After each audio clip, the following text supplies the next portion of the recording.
সবাই একসাথে নিয়ে আসুক। সবাই একসাথে নিয়ে আসুন স্যার, একসাথে করেন স্যার।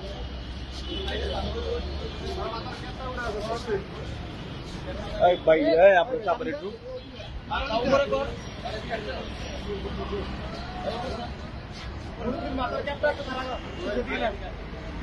সামনে যান গা, আসেন মনে ভাই উপরে নিয়ে আসেন। আপনারা যাবেন, আপনারা যাবেন। আমার দোকান হচ্ছে সুপার মার্কেট, স্বর্ণের দোকান, একটা ছোট দোকান আমার। আমি 10টা থেকে 10:30টার ভিতরে দোকান থেকে বের হয়েছি। বের হওয়ার পরে আমি বের হয়ে একটু ওষুধ কিনলাম। ওষুধ কিনে একটু চার বিল দিতে গেছিলাম, তখন আমি ব্যাগ নিয়ে বের হয়েছি। বের হওয়ার পরে আমি একটা অটো রিক্সায় উঠলাম। উঠার পরে আমাকে অধ্যক্ষ ব্যক্তিকে বা কারা বলতে পারি না, একটা মাইক্রো নিয়ে নোয়া গাড়ি এসে আমার গাড়ি আটকিয়ে আমাকে থামাইয়া আমাকে জিজ্ঞাসা করলো, তোমার নাম কি? আমি বললাম আমার নাম প্রদীপ কর্মকার।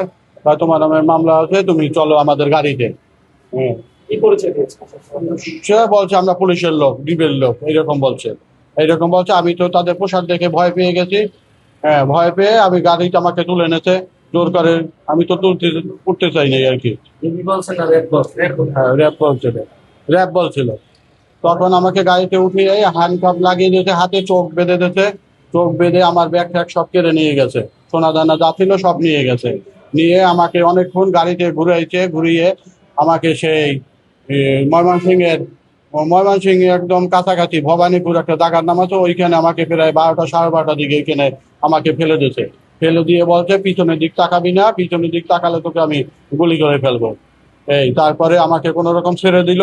ওইখানে ছেড়ে দিয়ে চলে আসলো। তারপর আমার একটা মোবাইল ছিল, মোবাইলটা ফেরত দিল। ফেরত দেওয়ার পরে আমার একটা সিম ছিল, একটা সিম ওরা রেখে দিয়েছে, কিন্তু আর একটা ভিতরে ছিল, ওইটা বুঝতে পারে নাই যে ভিতরে আছে।